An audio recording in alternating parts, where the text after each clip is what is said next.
They dragged her backward by the elbows, not gently, not carefully, the plastic cuffs biting into skin already cold with fear, while the security guard kept saying the same sentence over and over like it was a prayer that absolved him. "Ma'am, stop resisting." She wasn't resisting. She wasn't even moving. She was staring straight ahead, eyes wide, breath shallow, watching the automatic doors of the courthouse slide shut, as if they were sealing her inside a story she had never agreed to be part of. The question hanging in the air was simple and cruel. How does a woman who walked in to file a complaint end up handcuffed on the marble floor? Her name was Naomi Carter, 34 years old, plain navy coat, scuffed brown boots from walking 6 blocks in freezing rain. No entourage, no lawyer beside her. Just a folded manila folder pressed against her chest like a shield that hadn't worked. The lobby of the Franklin County Civil Court smelled like disinfectant and old paper. The echo of footsteps bounced off high ceilings. People had stopped walking.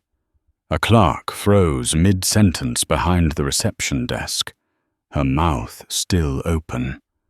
A man waiting for a parking validation slip slowly raised his phone, then thought better of it and lowered it again.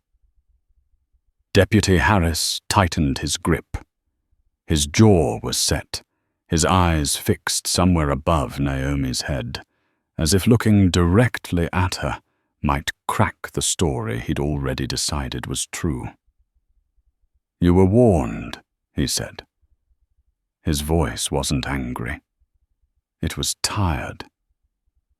"You don't get to threaten a judge." Naomi swallowed. Her throat burned.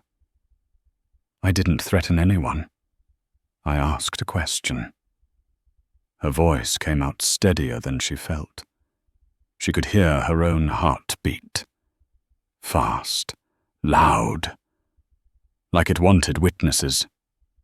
Judge Raymond Lasker stood 10 feet away, robe hanging open, one hand still resting on the edge of his bench as if he hadn't quite finished standing up.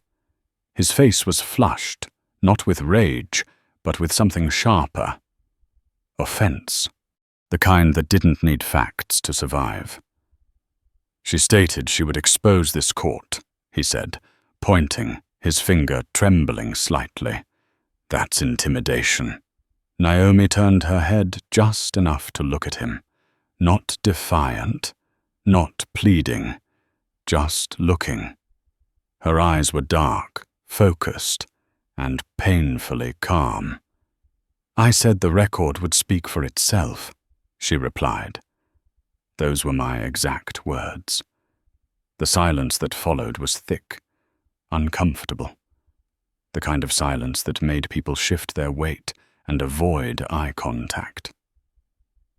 Behind the security desk, Linda Morales, the senior clerk, pressed her lips together. She'd worked this courthouse for 27 years. She had seen real threats, screaming defendants, thrown chairs, spit, rage. This wasn't that. This was a woman with paperwork and a spine. But Linda said nothing. Deputy Harris glanced toward his supervisor, Mark Ellison, a broad man with a clipped mustache and a habit of siding with authority before listening to context. Mark gave a subtle nod. That was all it took. "Ma'am, you're being detained for disorderly conduct and verbal intimidation of court personnel."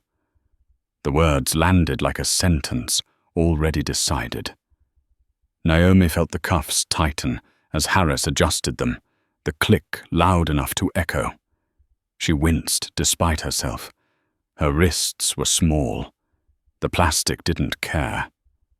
Around them, The courthouse resumed breathing. A printer hummed. Someone coughed. Life kept moving, even as hers snapped into a new shape. She hadn't come here angry. That was the part no one seemed to understand. 2 hours earlier, she'd stood in the same lobby rehearsing her words under her breath, fingers tracing the edge of the folder. Inside were documents she'd spent 6 months assembling, audit summaries, internal emails, a timeline written in neat black ink. Evidence, not accusations. She believed, foolishly, that evidence still mattered. She believed that if you followed the rules, the system would at least listen. Now she sat on the cold floor, her back against a stone column, cuffs cutting off circulation, while Deputy Harris filled out a form with slow, deliberate strokes, his pen scratching loudly. "What's in the folder?" he asked without looking up. "Public records," Naomi said. "Obtained legally." Mark Ellison snorted. "Funny. People always say that." Naomi exhaled through her nose. She could feel the eyes on her now. Some curious, some suspicious, a few quietly satisfied. A woman out of place being corrected. Across the lobby, Judge Lasker straightened his robe and leaned toward his clerk. "Make sure this incident is noted," he muttered. "We don't tolerate theatrics." The word stung more than the cuffs. Theatrics, as if she had come to perform. Naomi closed her eyes for a brief second, just long enough to steady herself. When she opened them, she looked at the folder still clutched in her hands. Deputy Harris noticed. "You can put that down." "I'd rather not," she said. He paused. His pen hovered. "Ma'am."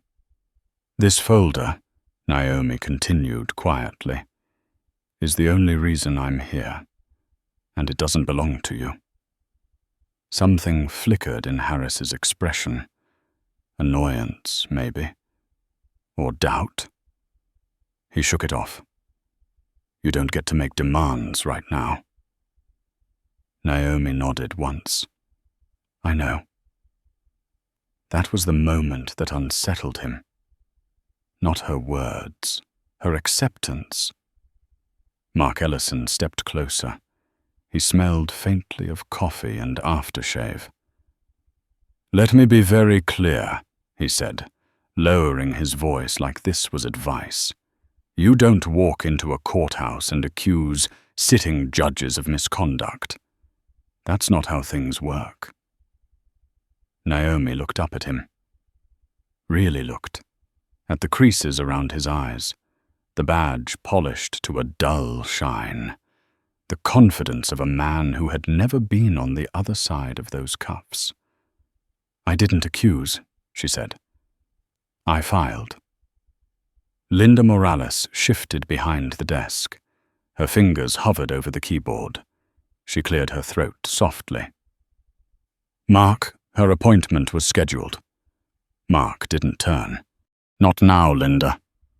The words were small, but they carried weight. A reminder of hierarchy, of who spoke and who didn't. Naomi felt something inside her settle. Not fear, something colder, heavier. The realization that this wasn't a misunderstanding. This was a reflex. The system protecting itself from being looked at too closely. She thought of the emails she'd read at 2 a.m, jaw clenched, coffee gone cold.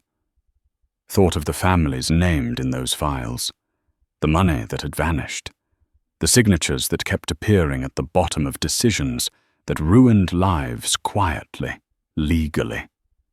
She had promised herself she wouldn't flinch. A young intern near the metal detectors whispered to her friend, "What did she do?" The friend shrugged, probably thought she could game the system. Naomi heard it. She didn't react. Deputy Harris finished the form and tore the page free. "Transport's on the way," he said. "You'll have a chance to explain yourself downtown." Downtown? Like this wasn't already the center of power. Naomi finally loosened her grip on the folder, just enough to slide it onto her lap. Her fingers were numb now. She flexed them slowly, feeling the pins and needles. "Officer," she said, her voice low, controlled. "May I ask you one thing?" Harris hesitated. "What?" "Before today," she said, "had you ever heard my name?" He frowned. "No." She nodded. "That's what I thought." Mark Ellison scoffed. "You think you're important?" Naomi didn't answer right away. She looked past him, past the judge, past the desk, to the tall glass doors at the front of the courthouse. Rain streaked down the outside, blurring the city beyond. "No," she said finally. "I think the information is—" The distant sound of sirens approached. Closer. Slower. Deliberate. Judge Lasker had already turned away, convinced the moment was over. It wasn't. Not even close. The transport van didn't have sirens on. It didn't need them. It rolled through downtown Columbus like a rumor already accepted as truth, stopping at lights, letting pedestrians cross, blending into the afternoon as if nothing inside it mattered. Naomi sat on the hard bench, wrists cuffed in front now, ankles free but useless. The metal floor vibrated under her boots. The air smelled of rubber mats and stale heat. Across from her, Deputy Harris avoided her eyes, staring instead at the wire mesh window separating them from the driver. "You want to loosen those?" Naomi asked quietly, nodding at the cuffs. "They're cutting circulation." Harris shifted. "Policy says they're fine." She didn't argue. She catalogued the ache instead. The slow burn at the base of her thumbs. The way pain sharpened thought rather than dulled it. She had learned that trick years ago, long before courtrooms and folders. They passed the state capitol building. Marble. Flags. School groups on the steps. Children pointing upward. Their teachers counting heads. Naomi watched the reflection of the dome slide across the scratched plexiglass window, distorted and briefly upside down. It struck her then how easily symbols fooled people. At intake, the fluorescent lights hummed like insects. Shoes off. Belt off. The folder was finally taken from her hands by a booking officer with tired eyes and chipped nail polish. The woman flipped it open, glanced at the first page, then the second. Her brows knit just for a moment. "What is this?" she asked. Naomi met her gaze. "Public filings, internal correspondence, financial discrepancies tied to civil forfeiture cases." The officer's mouth tightened. She closed the folder gently, as if it might bruise. "You shouldn't have brought this here." Naomi almost smiled. Almost. They put her in a holding room with 3 plastic chairs bolted to the floor and a camera in the corner that blinked red every 5 seconds. The walls were painted an optimistic beige that fooled no one. She sat alone, hands folded, breathing slow. Time stretched, then folded back on itself. After 40 minutes, the door opened. Mark Ellison stepped in, jacket off now, sleeves rolled, the look of a man doing damage control rather than justice. Behind him stood a woman Naomi hadn't seen before. Late 40s, sharp suit, hair pulled back tight, a state seal pinned to her lapel. "This is Assistant District Attorney Carol Finch," Mark said. "She's going to ask you a few questions." Carol Finch studied Naomi like a chessboard already mid-game. "Miss Carter," she said, "do you understand why you're here?" "Yes," Naomi replied. "Because I embarrassed someone." Carol's lips twitched. "That's not how the statute reads." "Statutes don't feel embarrassment," Naomi said. "People do." Mark exhaled sharply. "You want to help yourself here? I suggest you answer clean." Carol pulled out a tablet and scrolled. "You requested an emergency hearing this morning, alleging judicial misconduct tied to asset seizures. That's a serious claim." "It should be," Naomi said. "And instead of following the appropriate channels," Carol continued, "you confronted a sitting judge in open court." Naomi tilted her head. "I followed the channels. They looped back on themselves." Carol stopped scrolling. "You're very calm for someone facing charges." "I'm practiced," Naomi said. Mark leaned against the wall. "Practiced at what?" "Being underestimated." The room went quiet. The camera blinked red.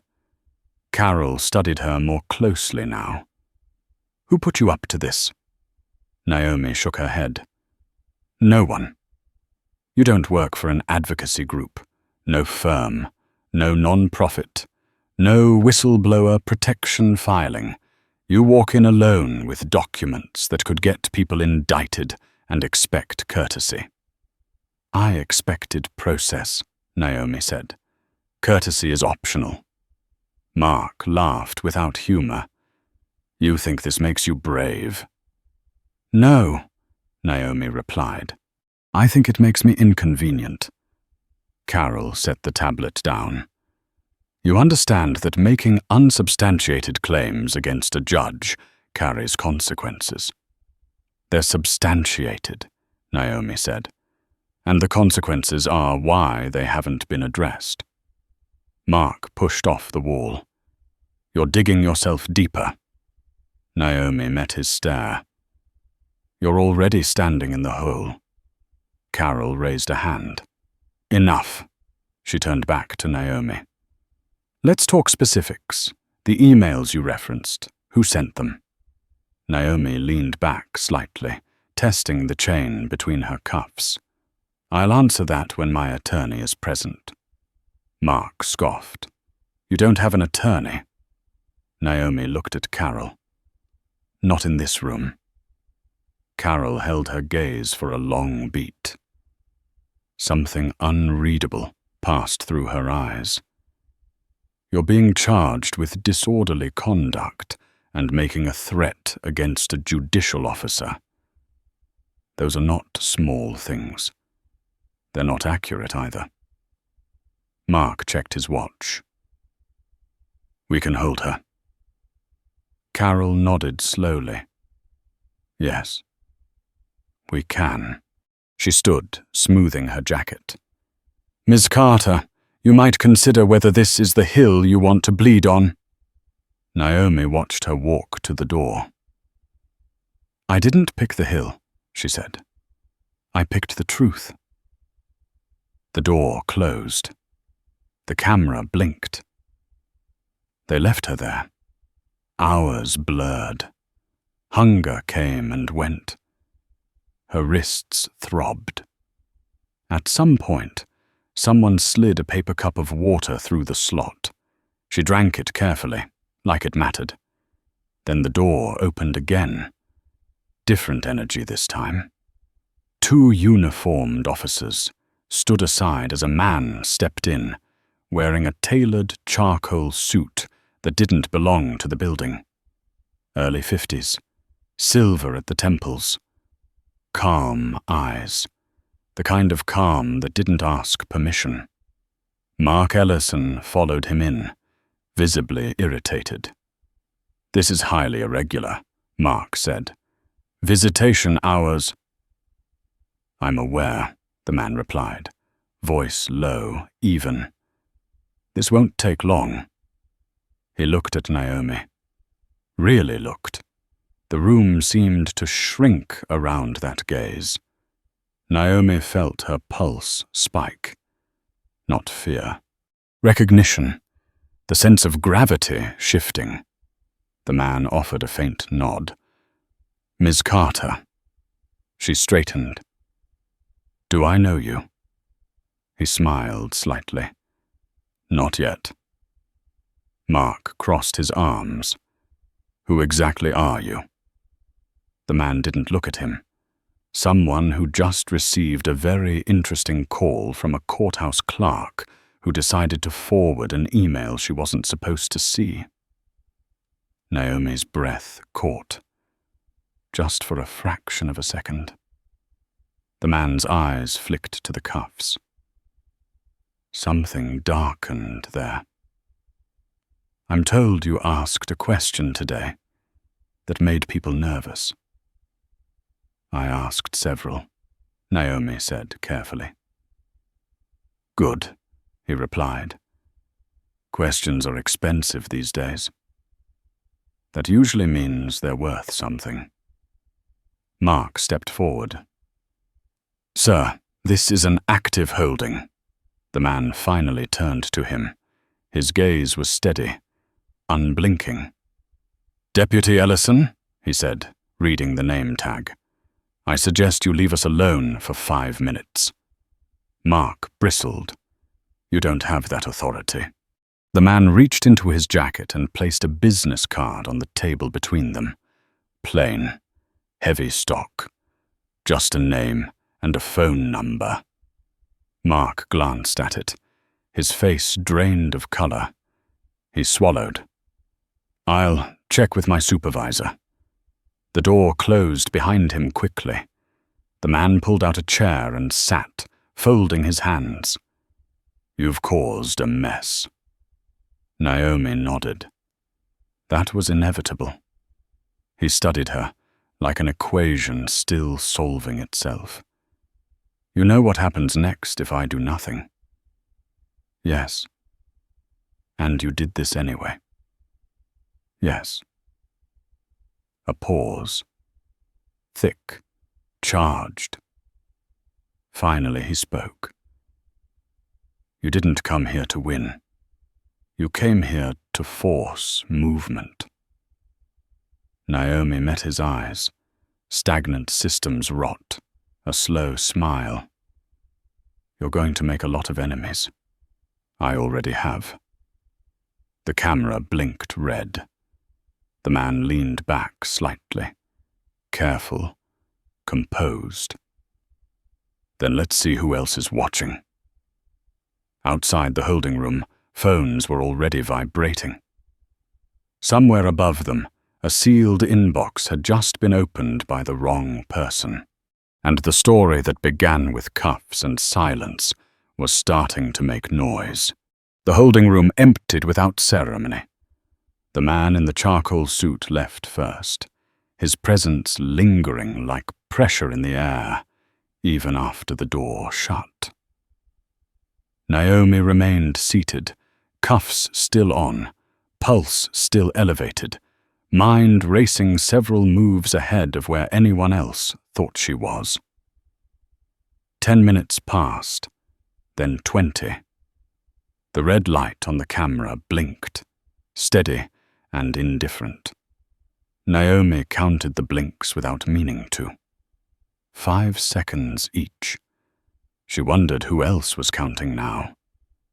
When the door opened again, it wasn't Mark Ellison. It was Carol Finch, and she didn't look pose anymore. Her stride was too quick, her jaw set too tight. She closed the door behind her with deliberate care, then leaned back against it as if grounding herself. "You should not be here," Carol said. Naomi studied her. The loosened tie, the tablet clutched like a shield. "Neither should you," she replied. "Yet here we are." Carol pushed off the door. "You think you've won something? I think I've been heard." Carol let out a breath through her nose. "You've complicated things." Naomi nodded once. That was also inevitable. Carol paced the room, heels clicking sharply against the floor. "Do you have any idea how many people you've implicated?" "Yes." "How many careers you're threatening?" "Yes." Carol stopped in front of her. "Judges, prosecutors, law enforcement supervisors. You don't just walk into that and expect to walk back out." Naomi looked up at her. "I didn't expect to." Silence fell again, heavier this time. Carol's eyes flicked to the camera, then back to Naomi. "The folder," she said. "The documents. Where did you get them?" Naomi answered calmly. "Public records, subpoenaed transcripts, whistleblower disclosures that were quietly buried and mislabeled." Carol's lips pressed thin. "You're not licensed to practice law." "No." "You're not an investigator." "No." "You're not protected." Naomi tilted her head. "That depends who's watching." Carol stiffened. "You don't get to imply." "I don't imply," Naomi interrupted gently. "I document." Carol looked away. For the first time, she looked tired. This system doesn't bend because someone believes they're right. Naomi's voice stayed even. It bends because it's cracked. Carol laughed softly, without humor. "You sound like someone who's never lost." Naomi didn't respond right away. She stared at a faint scratch on the wall behind Carol's shoulder. Old, vertical. Someone else's time in this room. "I've lost plenty," she said finally. "I just learned not to bleed in public." Carol watched her closely now. "What do you want?" Naomi met her gaze. "The hearing. On record. With an independent review." Carol shook her head. "You don't have standing. Not yet. And you think cuffs and theatrics give it to you." "I think resistance exposes fault lines," Naomi said. "And fault lines lead somewhere." Carol exhaled slowly. "You're being released." Naomi's brow lifted slightly. "Am I?" "Yes," Carol said. "On your own recognizance. Charges pending review." "Pending review? By whom?" Carol hesitated. "By people who are suddenly very interested in not being surprised." The cuffs were removed a minute later. Naomi flexed her wrists, the blood rushing back with a dull ache. She didn't rub them. She stood slowly, testing her balance, then gathered the folder when it was returned to her. Her hands shook just slightly. She steadied them. At the desk outside, Linda Morales didn't meet her eyes as she signed the release form. Her voice was barely audible. "You should be careful." Naomi looked at her. Really looked. "You already were," she said. Outside, the rain had stopped. The air smelled clean in that false way that follows a storm. Naomi stepped onto the courthouse steps, blinking against the late afternoon light. Across the street, a black sedan idled. The man from earlier stood beside it, phone to his ear, gaze lifting as she emerged. He ended the call and approached. "You move fast," he said. So do you."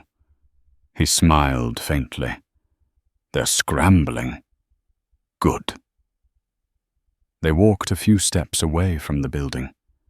Reporters were beginning to gather at the far end of the block, drawn by whispers and texts and a sense that something had cracked open. Microphones bobbed. Cameras adjusted focus. "You won't stay anonymous after today," he said. "I wasn't trying to." He studied her profile. "What you're pushing against doesn't like daylight. Neither does mold." A beat. Then he said, "There's a board meeting tonight. Emergency. Closed doors. You forced it." Naomi stopped walking, turned to him. "Then it worked." "It started," he corrected. "Endings cost more." She nodded. "I can pay." He looked at her hands, the faint red marks at her wrists. His expression hardened. "They underestimated you. They always do." He reached into his coat and handed her a second card, this one handwritten on the back with a time and an address. "Be there," he said. "Or don't. Either way. This doesn't stop." Naomi took the card. "Who are you?" He hesitated, just a fraction. "Someone who believes systems should fear the people they crush." Then he walked back to the sedan and was gone. Naomi stood there a moment longer, the city resuming its rhythm around her. Horns, footsteps, distant sirens. Her phone buzzed in her pocket. Unknown number. She answered. Yes. A man's voice, low, controlled. "Ms. Carter, this is Judge Lasker's chambers." Naomi closed her eyes briefly. "Go on." "There has been concern about your treatment today. I'm touched. A formal inquiry is being considered." "Consider faster," Naomi replied. "The record doesn't age well." A pause. "You're treading dangerous ground." Naomi opened her eyes. The courthouse loomed behind her, stone and glass and confidence. "So is everyone else," she said, and ended the call. By nightfall, her name was trending in circles that pretended not to notice such things. By midnight, sealed emails were being forwarded to private inboxes. By morning, people who had slept comfortably for decades woke with a question they hadn't faced before. What if she was right? Naomi sat at her kitchen table, folder spread open, laptop humming softly. Outside, the city slept. Inside, she read the same lines again, not for reassurance, but for resolve. She had stepped into the machine and survived the first turn of the gears. The next turn would be louder. The emergency board meeting didn't happen in a courtroom or a government building. It happened 30 floors above the city, behind tinted glass, where the carpet muted footsteps and the coffee never went cold. 12 people sat around a table polished enough to reflect their unease back at them. Phones lay face down. No one trusted notifications anymore. Judge Raymond Lasker arrived last.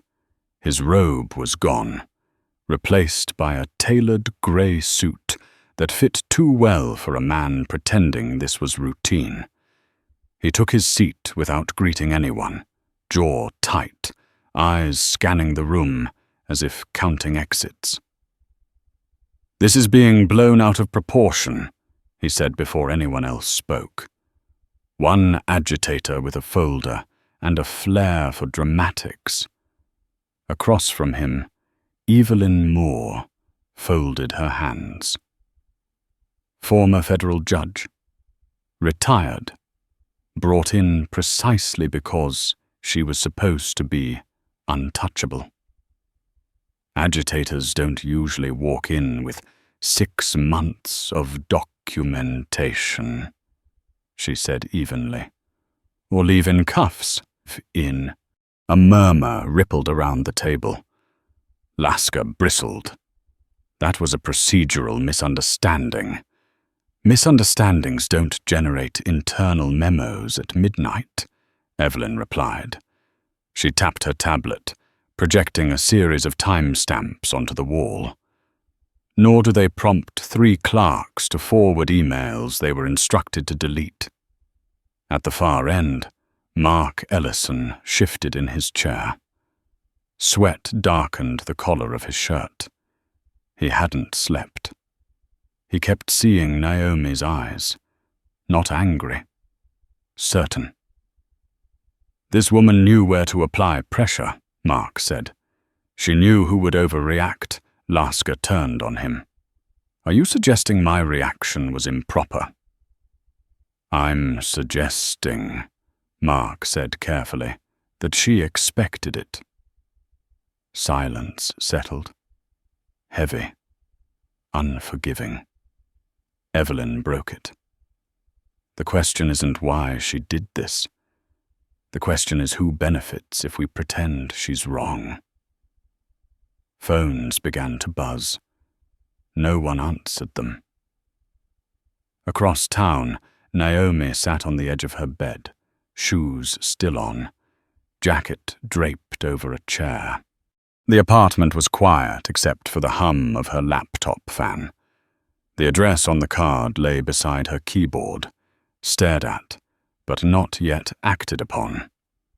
She had learned to let decisions breathe. Panic wasted time. Her phone lit up again.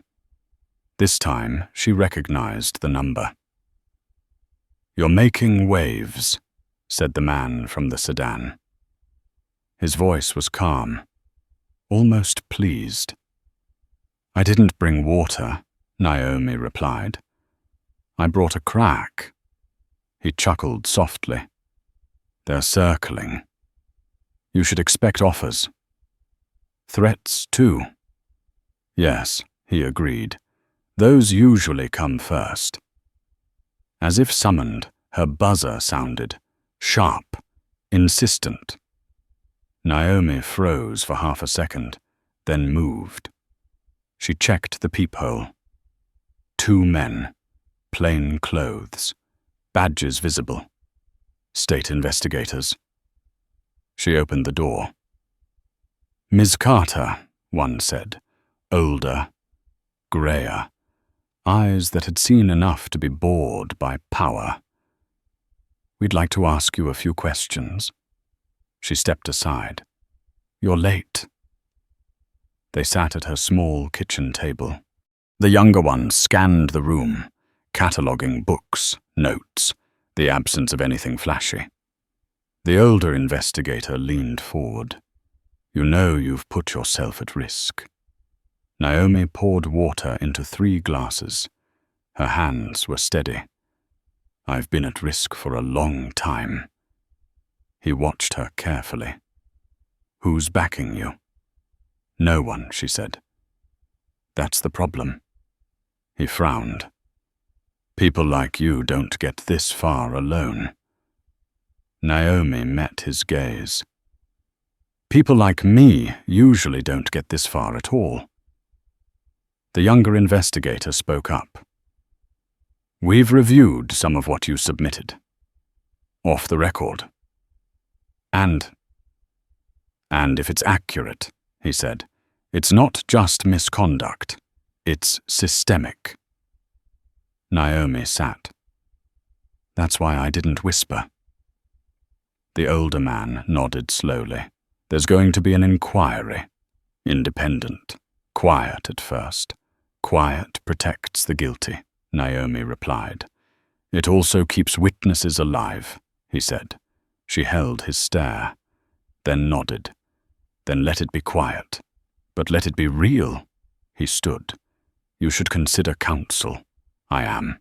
He paused. "Who?" Naomi smiled faintly. "Someone who doesn't like being surprised." They left. The apartment felt smaller afterward. The walls closer. Naomi exhaled, long and controlled. She checked the time. The address on the card pulsed in her mind. She went. The building was unmarked, the kind of place you passed without noticing. Inside, the elevator required a key card and a destination. The man from the sedan waited on the 12th floor. "You came," he said. "I don't like half stories." He led her into a conference room with floor-to-ceiling windows. The city spread out below them, indifferent and immense. On the table lay copies of her documents, annotated, cross-referenced, expanded. "You've been busy," Naomi said. "We've been cautious," he corrected. "There's a difference." He gestured for her to sit. She did. "You know what happens next," he said. "They'll try to discredit you. Frame this as obsession. Vendetta. They already are. They'll question your motives. My motives are written down. They'll look for leverage." Naomi leaned forward. "So look back." He smiled. "That's the part they're afraid of." A screen lit up on the far wall. Names, dates, patterns. The same signatures appearing again and again, just far enough apart to escape casual notice. Naomi's breath caught. "You had this." "We had fragments," he said. "You connected them." She sat back, absorbing it. The scale, the depth, the quiet efficiency of wrongdoing, protected by tradition and fear. "This isn't about one judge," she said. "No," he replied. "It never was." Outside, the city lights flickered on, one by one, like a constellation forming. Naomi felt the weight of it settle in her chest. Not panic. Purpose. "They think they can wait me out," she said. "They can't," he replied. "Not anymore." She stood. "Then we don't slow down." He watched her closely. "You're sure?" Naomi thought of the cuffs, the lobby, the way the system had flinched when she refused to bend. "I didn't come this far to be careful." As she left the building, her phone vibrated again. A message from an unknown number. "You should stop. This ends badly for people like you." Naomi typed back without hesitation. "It already has." "Just not for me." She slipped the phone into her pocket and stepped into the night. The city moved around her, unaware that something foundational had shifted. The machine was still running, but now it was being watched. By the time the first headline broke, it was already wrong. Local blogger alleges courthouse misconduct. No charges filed. Officials deny wrongdoing. Naomi read it on her phone while standing in line for coffee, the smell of burnt espresso and sweet pastries mixing with the low murmur of commuters who had no idea their routines were about to intersect with something larger than themselves. She didn't react. She never reacted to the first version of a lie. The first version was always sloppy. Behind the counter, the barista glanced at her, then at the name on the cup. "Naomi," he said, hesitant. "You're that Naomi, right?" She met his eyes. He was young, maybe 20, earnest, curious in the way people were before consequences taught them caution. "Depends who's asking." He swallowed. "My sister works intake at the courthouse," she said. "Never mind." He slid the cup toward her. "Coffee's on me." Naomi nodded once. "Tell your sister to save everything." She stepped outside. The morning was sharp, cold enough to wake the skin. Across the street, a black SUV sat parked too cleanly, engine running. She didn't look at it directly. She didn't need to. She could feel attention the way other people felt weather. Her phone buzzed. A call this time. "You're officially a problem," the man from the sedan said without preamble. "I was unofficially one yesterday," Naomi replied. "Progress? They're moving faster than expected." "Good." He paused. "They're leaning on your past." Naomi stopped walking. "Which version?" "The quiet years," he said. "The ones that don't fit the narrative." She smiled faintly. Nothing scares institutions like someone who doesn't need them. "Be careful," he said. "They'll try to paint you as unstable, obsessive, a lone actor. They always do." "Yes," he said. "But this time, they'll have help." At 10:30 that morning, Naomi received a formal notice from the state bar. She wasn't a member, but that hadn't stopped them from questioning her unauthorized practice of law. At 11, her landlord called to ask about complaints. At noon, a former employer she hadn't spoken to in 8 years left a voicemail heavy with concern and distance. Pressure, applied evenly, methodically. Naomi sat at her kitchen table, laptop open, documents spread like a map of fault lines. She catalogued each move, each call, each letter. Patterns mattered. Patterns revealed intent. Her screen lit up with an encrypted message. "They've pulled your credit report," she typed back. "Let them. It's clean." Another message followed. "Not about money. About optics. They want you reactive." She leaned back in her chair, stared at the ceiling. Thought of the man in the charcoal suit. Thought of the room with the windows. Thought of the scale she'd glimpsed on that screen. Then she typed.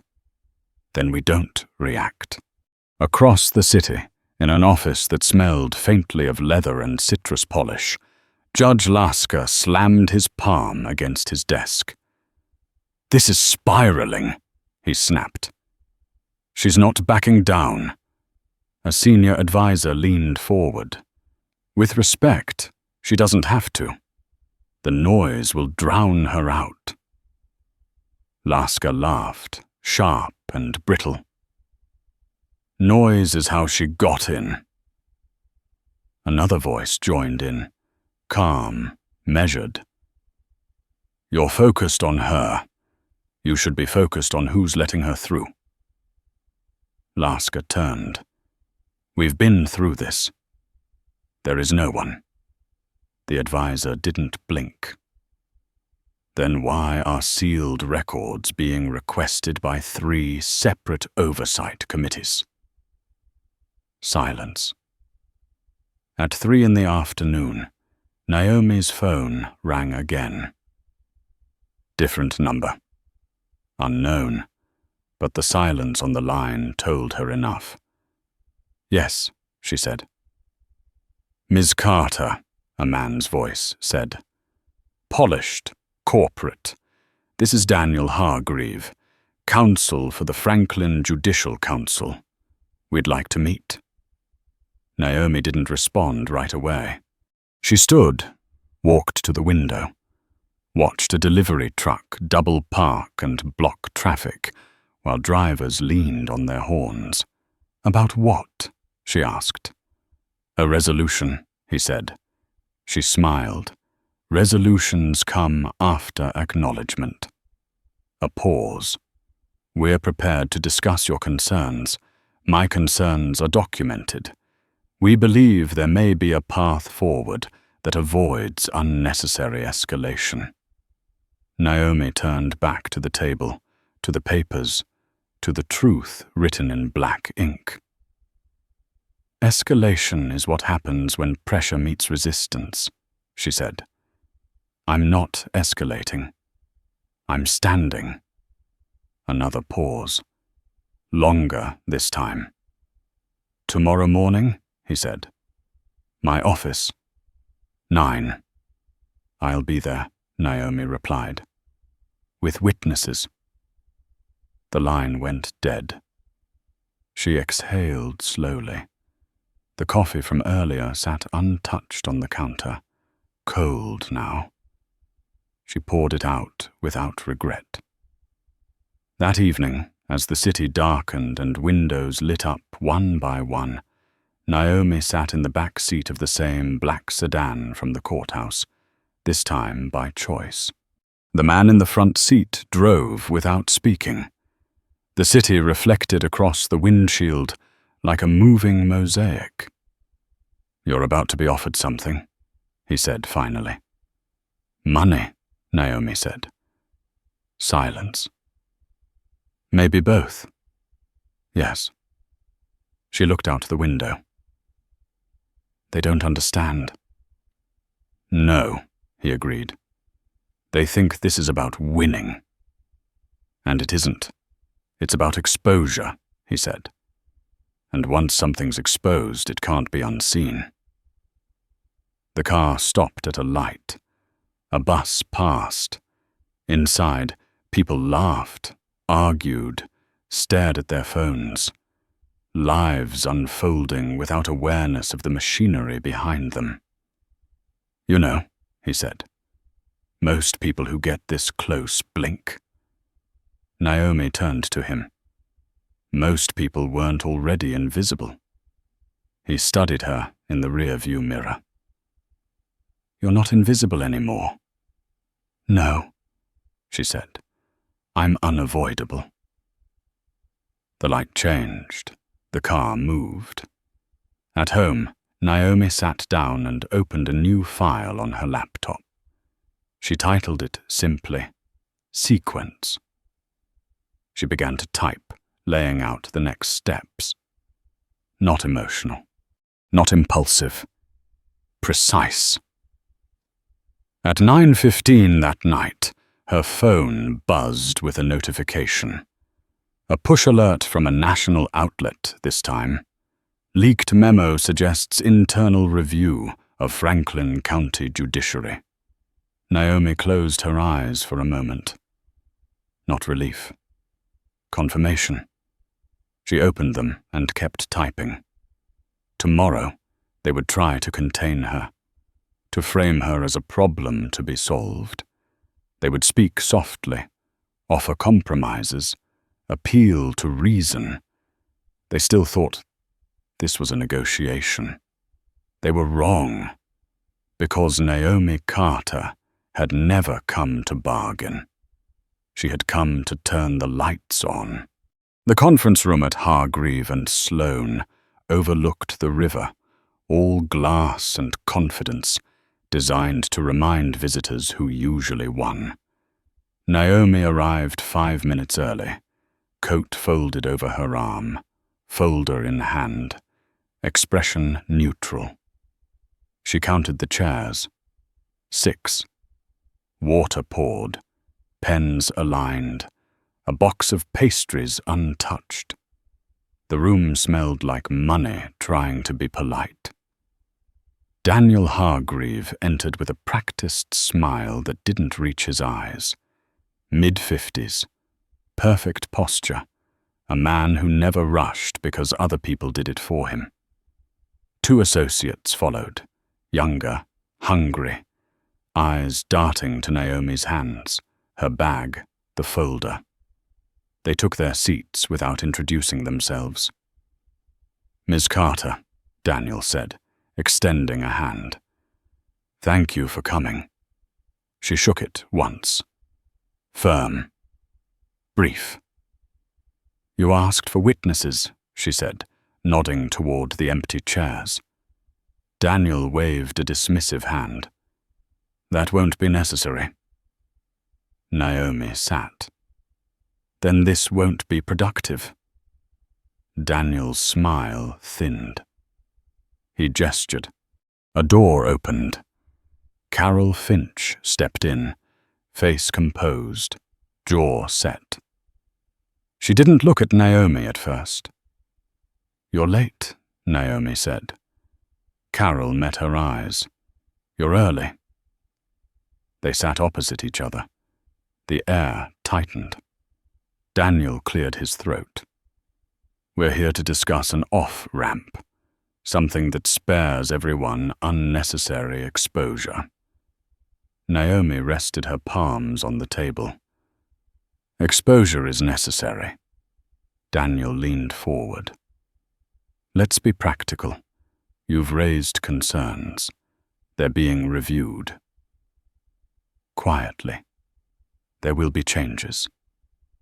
Internally." "Internal fixes protect institutions," Naomi replied. "Not people." Carol interjected. "You don't have the full picture." Naomi turned to her. "Then give it to me." Carol hesitated. Daniel cut in. "What we can offer is restitution, a formal apology, a public statement acknowledging errors, and compensation for your inconvenience." Naomi laughed once, soft and sharp. "You detained me. You threatened me. You attempted to bury evidence. That's not an inconvenience." Daniel spread his hands. "Words matter." "So do records," Naomi said. He slid a document across the table. "This is a proposed settlement. Non-disclosure included." Naomi didn't touch it. "I don't settle with systems that don't admit harm." Daniel's voice cooled. "You're overestimating your leverage." Naomi finally reached for the document, lifted it, flipped it over, and slid it back. "You're underestimating your exposure." Carol's phone buzzed. She checked it. Her face changed. Subtly. "Enough." Daniel noticed. "What is it?" "Nothing," Carol said too quickly. Naomi watched them. The micro-movements, the way Daniel's fingers stilled, the way Carol's eyes avoided the window. "I'll save us time," Naomi said. "You can't contain this because it's already moving without you." Daniel stiffened. "That's a threat." "No," Naomi said. "It's an observation." The door opened again. A woman entered without asking permission. Late 30s, severe bun, federal badge clipped to her belt. She looked at Daniel as if he were furniture. "I'm Special Agent Laura Klein," she said. "Office of the Inspector General." Daniel stood. "This is a private meeting." Laura didn't slow. "It's now a monitored one." Carol rose halfway from her chair, then sank back down. Laura placed a slim recorder on the table and pressed a button. "We're here to discuss obstruction." Daniel's mouth opened. Closed. He swallowed. "There's been a misunderstanding." Laura glanced at Naomi. "Ms. Carter, thank you for cooperating." Naomi nodded. "Happy to clarify." Daniel's associates exchanged looks. One of them stood. "We should call—" "Sit," Laura said, not raising her voice. He sat. For the next 40 minutes, the room transformed. The polished language stripped away. Emails projected. Timelines mapped. The settlement document became evidence. Daniel's confidence leaked out through his pores. Carol spoke once. "I warned you." Daniel shot her a look. "You told me it was contained." "It was," Carol said, "until you tried to buy silence." Laura stopped the recorder. "We're done here." She turned to Naomi. "We'll be in touch." Naomi stood. Daniel remained seated, staring at the river as if it had betrayed him. Outside, the hallway felt longer than before. Naomi's phone buzzed. A single word from the man in the charcoal suit. "Clean." She exhaled. By afternoon, the narrative shifted. Headlines corrected themselves. Language sharpened. Sources went from anonymous to on record. The blogger updated his post with an apology and a link to a national investigation. Naomi didn't read the comments. She never did. She walked instead. Through the city. Past people who would never know how close their lives had come to remaining unchanged. The sun dipped. The air cooled. At dusk, she received a call from Linda Morales.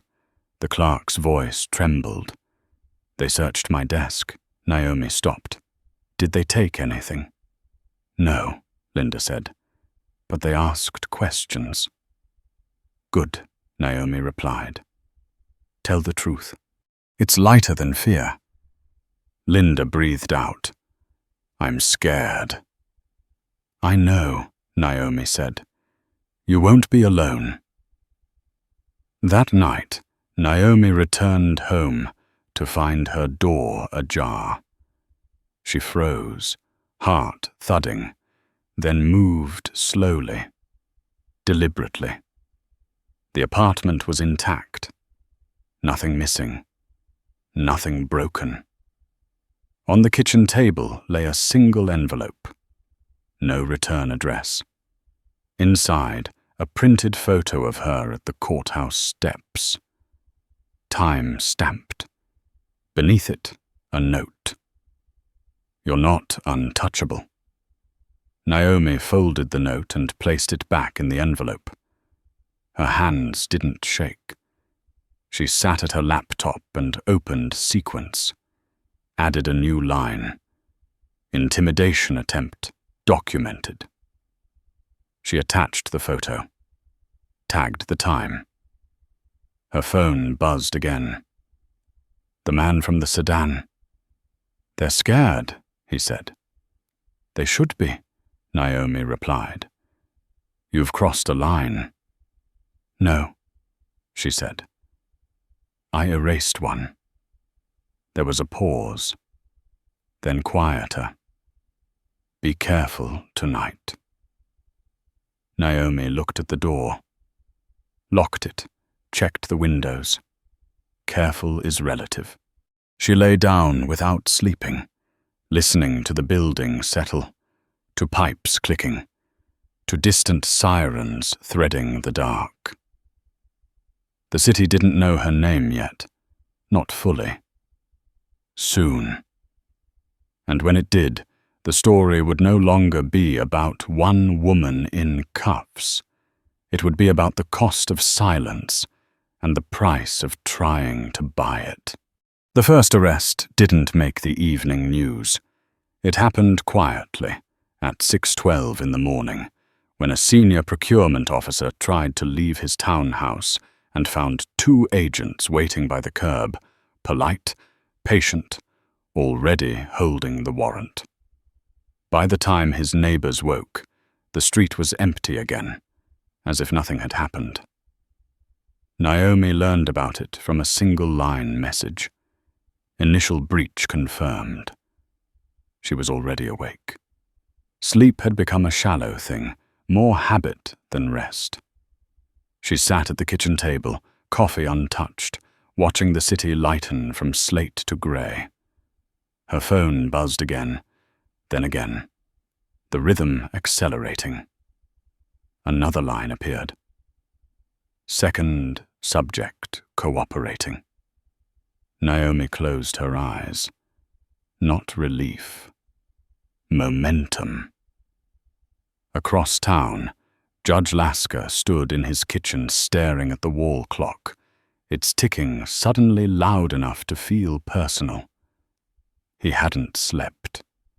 Every sound from the street felt like a knock.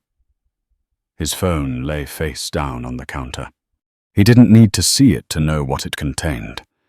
His wife moved quietly behind him, robe pulled tight. "Ray," she said softly, "maybe you should call someone." He flinched at his name. "I already did.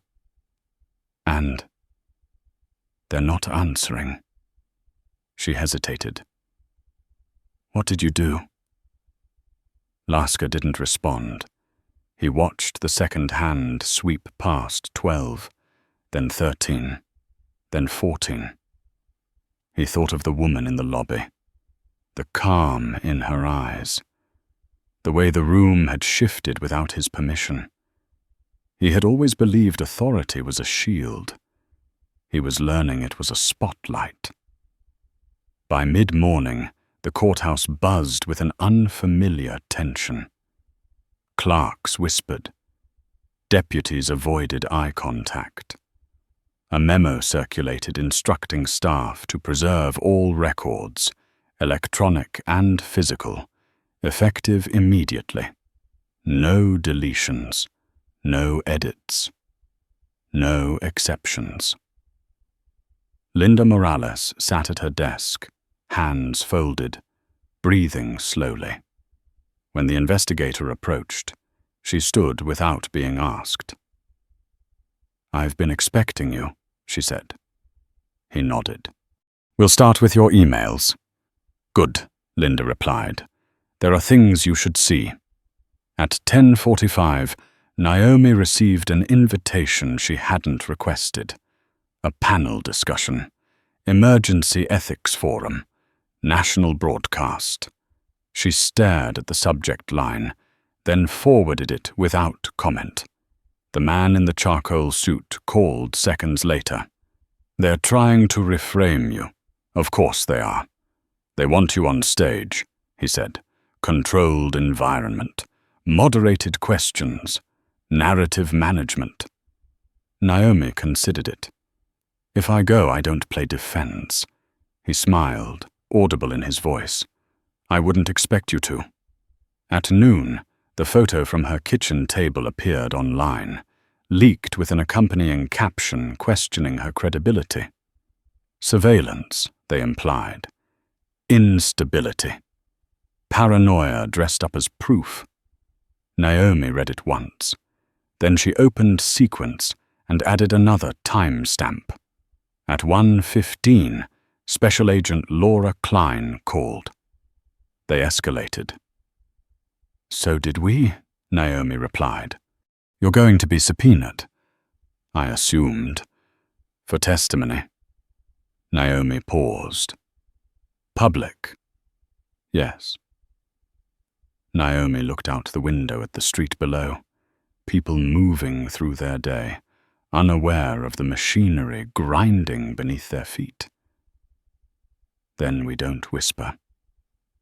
By mid-afternoon, the courthouse steps filled with cameras. Not because of Naomi, not exactly, but because something older was cracking, a system that had relied on boredom and complexity to protect itself was being forced into daylight. Judge Lasker watched from his office, blinds half drawn. His clerk stood near the door, pale. Sir, she said, they're asking for you. He straightened his tie. It felt like a costume now. Tell them I'm unavailable. They have a warrant. The word landed heavily. Downstairs, Naomi stood at the edge of the crowd, coat buttoned, hair pulled back, expression composed. She hadn't sought the cameras, but she didn't avoid them either. When a reporter recognized her, microphones surged forward. Ms. Carter, someone shouted. Are you trying to take down the judiciary? Naomi looked into the lens. I'm trying to turn it toward the people. Another voice. Do you deny threatening a judge? I deny threatening anyone, she said calmly. I documented what happened. Why you? A third asked. Why not let the system handle it? Naomi held the gaze steady. The system did handle it, she said. That's the problem. Behind her, movement rippled through the crowd. Agents emerged from the building, Judge Lasker between them, face drawn, eyes fixed forward. Cameras exploded with sound. Shutters. Gasps. Naomi didn't look at him. She didn't need to. She felt the shift, the collective intake of breath, the story changing shape in real time. Someone shouted his name. Another shouted hers. The noise rose, chaotic, hungry. Lasker glanced sideways, just once. Their eyes met across the distance. His held anger, fear, disbelief. Hers held something quieter. Resolution. He was led into a vehicle. The doors closed. The crowd surged forward. Naomi stepped back. She had learned when to advance and when to let gravity do the work. That evening, the ethics forum aired without her. The panel spoke in careful language, condemned vague failures, promised reforms. The host smiled too much. The audience clapped on cue. Naomi watched none of it. She sat at her table, laptop open, reviewing deposition schedules. Names she recognized now. Patterns filling in. The machine revealing its blueprint. Her phone rang. Unknown number. Yes, she said. A woman's voice this time. Older. Measured. Ms. Carter, this is Evelyn Moore. Naomi straightened slightly. I know who you are. I imagine you do, Evelyn said. I'm calling because I owe you an apology. Naomi waited. I spent my career believing that incremental change was enough, Evelyn continued. I see now that it wasn't. Naomi's voice softened. Just a fraction. It rarely is. They will try to make you the face of this, Evelyn said. And then they will try to discard you. I know. You'll need allies, Evelyn said. Not patrons. Allies. Naomi nodded, even though Evelyn couldn't see it. Then stand next to me. A pause. I will. When the call ended, Naomi sat still for a long moment. The city outside her window pulsed with light and motion. Somewhere, people were celebrating. Somewhere else, people were shredding documents too late. Her phone buzzed again. The man in the charcoal suit. Just 3 words this time. You changed gravity. Naomi typed back. No. I reminded it where down was. She closed the laptop and leaned back, eyes closed, letting the weight of the day settle. The story was no longer about her. It had grown beyond her hands, beyond her name. Tomorrow would bring testimony, backlash, more cracks, more light. But tonight, for the first time since the courthouse lobby, Naomi allowed herself a single, quiet thought. They can't pretend they didn't see it now. The subpoena arrived before sunrise, slid under Naomi's door like a confession no one wanted to sign. Thick paper, heavy seal, language precise enough to cut. She read it once, folded it cleanly, and set it beside her keys.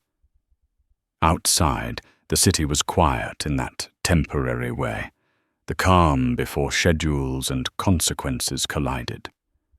By 8, her phone was alive with instructions that sounded like advice and felt like control. Speak carefully. Don't speculate. Let counsel answer. Naomi listened, then did what she had always done. She prepared to tell the truth without decoration. The hearing room was larger than the holding room, brighter, built to look fair. Wood paneling, flags, a clock that ticked too loudly. Cameras lined the back wall, lenses patient, hungry. Naomi took her seat at the witness table, hands folded, back straight. She felt the room before she saw it. The hush, the anticipation, the way people leaned forward when something irreversible was about to happen. Special Agent Laura Klein stood, voice measured, tone controlled. Ms. Carter, do you swear to tell the truth? I do, Naomi said. The first questions were procedural. Dates, times, locations.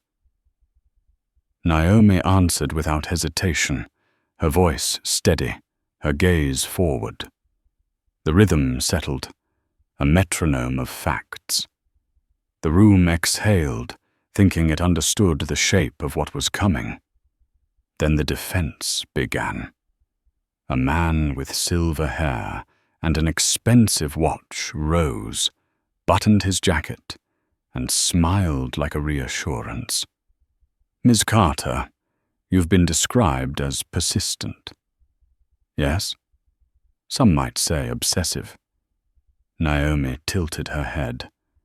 Some might confuse diligence with discomfort. A ripple moved through the room. The man's smile thinned.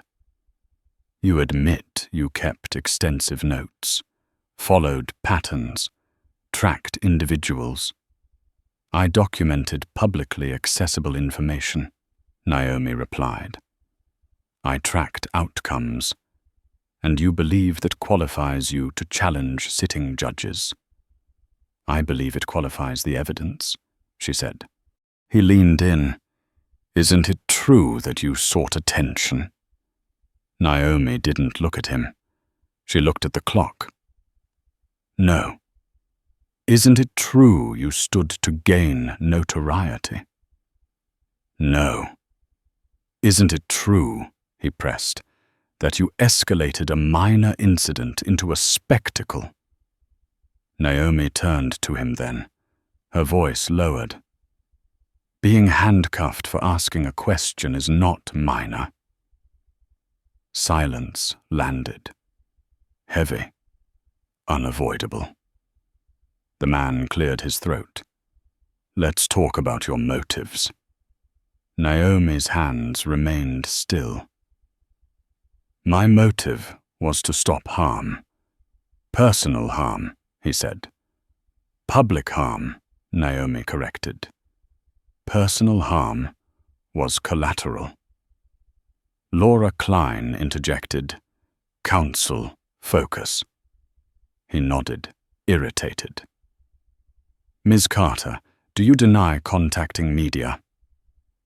I deny leaking, Naomi said. I didn't deny speaking when asked. So you welcomed exposure. I welcomed accountability. The man paced. You're not a victim. Naomi's eyes flicked to the gallery, to faces she didn't recognize but could feel. Victimhood isn't a credential, she said. Evidence is. Laura stood. Ms. Carter, please describe what happened in the courthouse lobby. Naomi inhaled.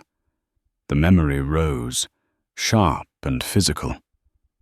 The cuffs, the stone floor, the way authority had leaned forward and decided. She spoke anyway. She described the words used, the order given, the refusal to listen. She didn't dramatize. She didn't soften. She told it as it had been. When she finished, the room was quiet in a different way. Less curious, more sober. Laura nodded. And after your release? They attempted to discredit me, Naomi said. They contacted my landlord. They questioned my mental state. They implied surveillance as intimidation. Do you have proof? Naomi slid a folder forward. Time-stamped messages. Metadata, a photograph placed in my home, a murmur. Papers shifted. The defense attorney stiffened. The chair recognized the evidence, entered. From the gallery, someone stood. Evelyn Moore. She didn't speak. She didn't need to. Her presence was punctuation. The hearing recessed briefly. Naomi remained seated, eyes forward, breathing slow. The man in the charcoal suit sat 2 rows back, unreadable, phone face down. He didn't look at her. He didn't have to. When proceedings resumed, the tone had changed.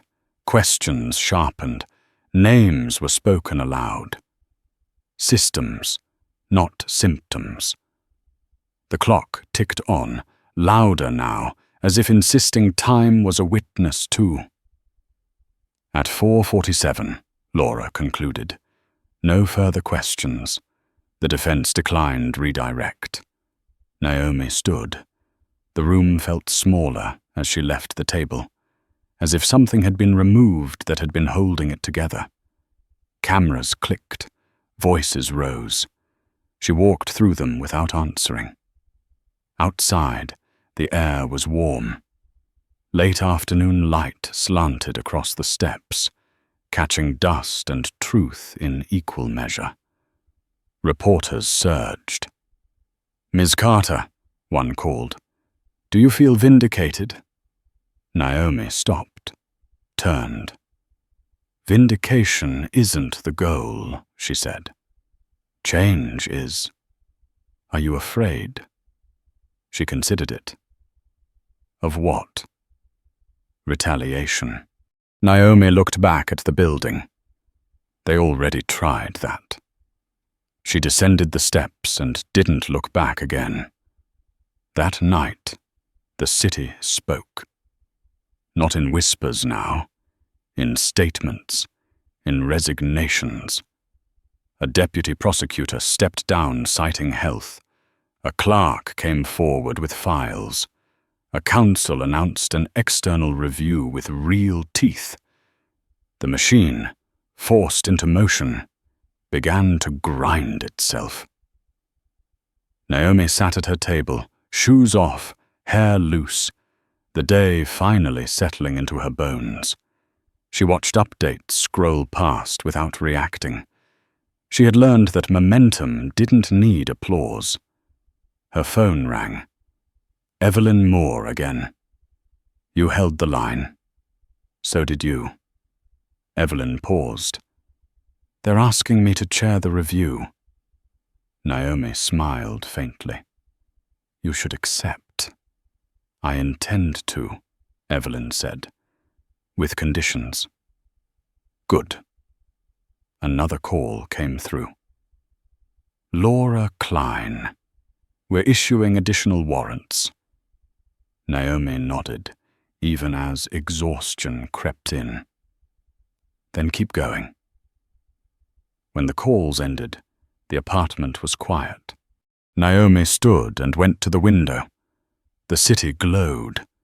Cars moved like blood through veins. Somewhere, a siren wailed, then faded. She pressed her forehead lightly to the glass. For the first time, she felt the court of it all. The nights without sleep. The constant vigilance. The way trust had narrowed into something precise and sharp. She also felt something else. Relief, maybe. Or alignment. The sense that her spine and the truth had finally agreed on direction. Her phone buzzed one last time. A text from the man in the charcoal suit. They tried to bend you, Naomi typed back. They bent themselves. She set the phone down and turned off the lights. Tomorrow would bring more testimony, more noise, more people trying to turn a reckoning into a story they could survive. But tonight, the city knew something it hadn't known before. That the floor could give way, and the fall didn't belong to the person who pointed it out. The verdict didn't arrive with a gavel slam or a dramatic pause. It came as a document upload at 7:22 in the morning. Quiet, clinical, impossible to undo. Naomi read it standing in her kitchen, barefoot on cold tile, sunlight cutting across the counter like a line drawn in chalk. Independent review substantiates claims of systemic misconduct. Immediate suspensions enacted. Criminal referrals pending. She didn't sit down. She didn't smile. She closed the document and stared at the wall as if waiting for the second impact, the one that always followed good news when it came wrapped in history. By 9, the city was different. Not louder. Sharper. News vans lined the courthouse steps like teeth. Names scrolled across screens that had never spoken them before. Judges, administrators, officers. The untouchable rendered searchable. Naomi's phone stayed face down. She had learned that the moment after truth landed was the most dangerous. That was when people rushed to claim it, reshape it, soften it into something survivable. Across town, Judge Lasker sat alone in his study, the shelves behind him still full of books that had never taught him this part.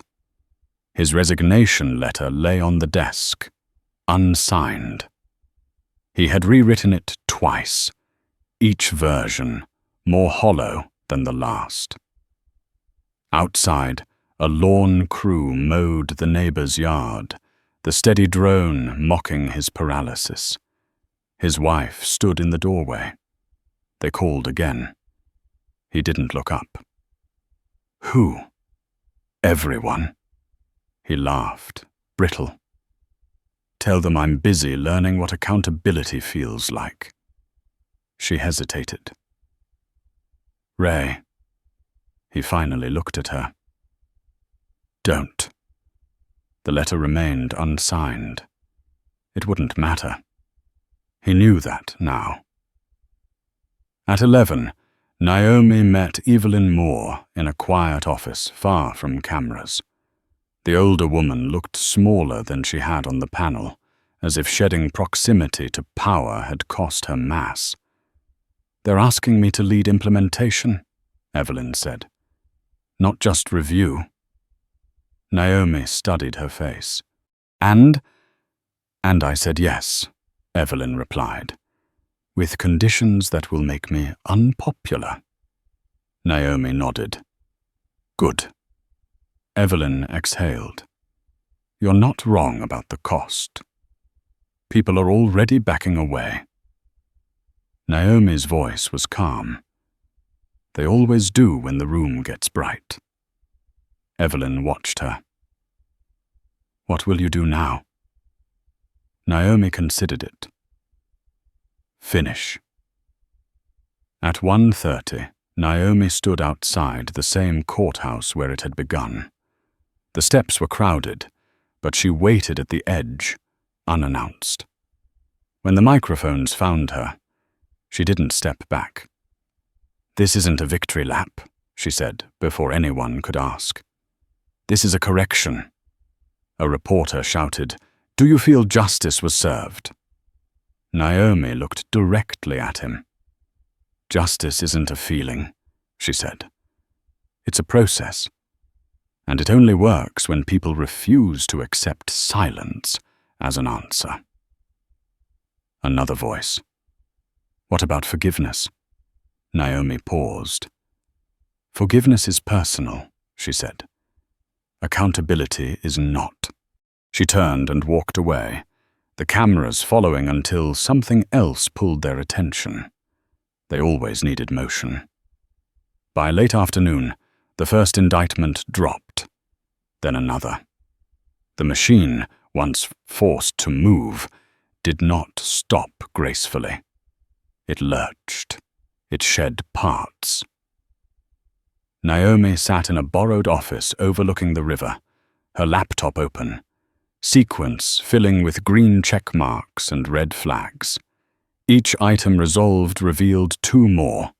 The work expanded, not because she wanted it to, but because rot never ended where you expected. Her phone rang. The man in the charcoal suit again. They're calling this your moment. It's not, Naomi replied. No, he agreed. It's theirs. They'll want a figurehead, she said. Someone to stand in front and absorb impact. They already picked you. Naomi leaned back in her chair. The river below moved steadily, indifferent. Then they misunderstood. Silence stretched.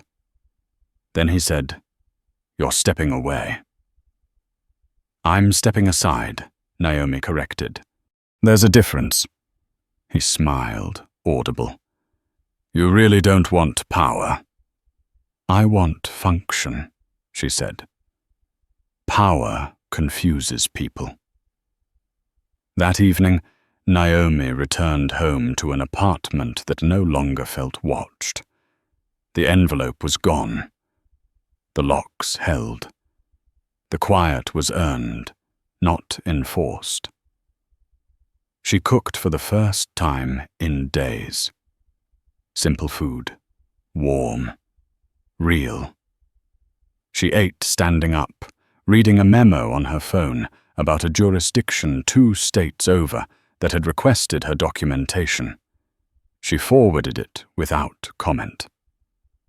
After dinner, she sat on the floor with her back against the couch and let the day wash through her.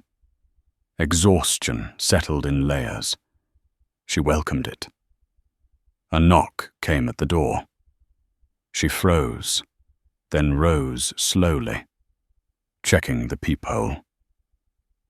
Linda Morales stood in the hallway, eyes red but determined. "I brought something," Linda said when Naomi opened the door. She handed over a flash drive. "I waited too long," Linda continued. "I won't again." Naomi took it gently. "You didn't wait," she said. "You survived until it mattered." Linda's shoulders shook. Naomi stepped forward and hugged her, brief but grounding. Later, alone again, Naomi plugged in the drive. Files bloomed across her screen. Dates, names. Confirmation. The work wasn't done. It would never be done in a way stories liked. Her phone buzzed one last time. A message from an unknown number. "You ruined lives," Naomi typed back slowly. "No. I documented choices." She powered down the laptop and stood at the window. The city reflected back at her, fractured and whole at the same time. Somewhere, people were angry. Somewhere else, people were relieved. Somewhere, a young clerk slept, knowing she wouldn't have to choose silence tomorrow. Naomi pressed her palm to the glass. The chill grounded her. This wasn't triumph. It was alignment. The rare moment when effort met consequence without apology. Tomorrow, someone else would step forward. Or not. That choice was always individual. Naomi turned away from the window and toward the darkened room, carrying with her the quiet certainty that the story had moved past needing her face. That was how she knew it would last. The city didn't celebrate the way movies promised. There were no parades, no clean endings, no music swelling at the right moment.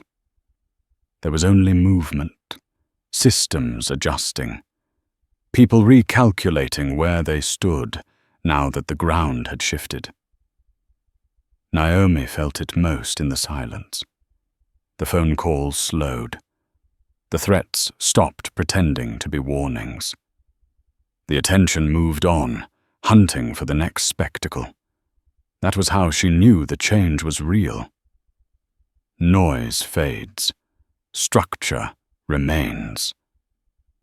3 weeks after the report went public, Naomi stood in a narrow hallway outside a temporary office carved out of an old municipal building. The paint smelled fresh. Too fresh. Reform always tried to smell new, even when it was built on old bones. She waited, hands clasped behind her back, listening to voices behind the door rise and fall. Inside, a committee debated language. Not facts. Language. Naomi didn't interrupt. She had learned when to speak and when to let people reveal themselves. When the door opened, Evelyn Moore stepped out, her expression controlled but tired. "They want you in the room." Naomi followed her inside. The table was crowded now. Fewer suits, more notebooks. People who wrote things down instead of assuming they already knew. A man at the far end cleared his throat. "Ms. Carter, we'd like your input on implementation priorities." Naomi took a seat but didn't lean back. "Start with transparency," she said. "Not statements. Access." A woman across from her frowned. "Access to what?" "Records," Naomi replied. "Decision trees. Who signs what and why? If people can't trace power, they can't challenge it." The man nodded slowly. "That will be uncomfortable." Naomi met his eyes. "Discomfort is data." The room shifted. Pens moved. Notes changed direction. This wasn't victory. It was work. Slow. Unphotogenic. Necessary. When the meeting ended, Naomi walked out alone. The hallway felt longer now, not because it was empty, but because it was no longer hostile. Neutral ground had replaced resistance. It was a strange relief. Outside, the air was warm. Summer settling in. Naomi crossed the street without rushing, the rhythm of the city sinking back into her body. She felt older, not in years, in weight. She didn't return home right away. Instead, she walked until the buildings thinned and the river came into view. She leaned on the railing and watched the water move, constant and indifferent, carrying whatever was dropped into it without judgment. Her phone buzzed. The man in the charcoal suit again. He had stopped calling her by her last name. They offered you a role. I know. You didn't take it. No. A pause. You could have. Naomi watched a leaf spin briefly in an eddy before slipping free. That role would have needed me to stay. And you're leaving. I'm moving, she said. There's a difference. He smiled into the line. You never wanted to be the center. I wanted a center to exist. That evening, Naomi packed a single box. Not everything, just enough. Papers she still needed. Books with margins marked. The flash drive Linda had given her. The rest could wait. The rest didn't matter as much. She paused when she reached the navy coat hanging by the door, the one she'd worn to the courthouse. She ran her fingers along the sleeve, felt the memory in the fabric. Then she folded it carefully and placed it in the box. At dawn the next day, Naomi left the apartment keys on the counter and walked out without ceremony. The building didn't notice. Buildings never did. She spent the morning in a borrowed workspace across town, reviewing materials from 3 other jurisdictions. Different names, same patterns. She annotated, flagged, sent notes to people she trusted. The work expanded again, but this time it wasn't chasing her. It was meeting her where she stood.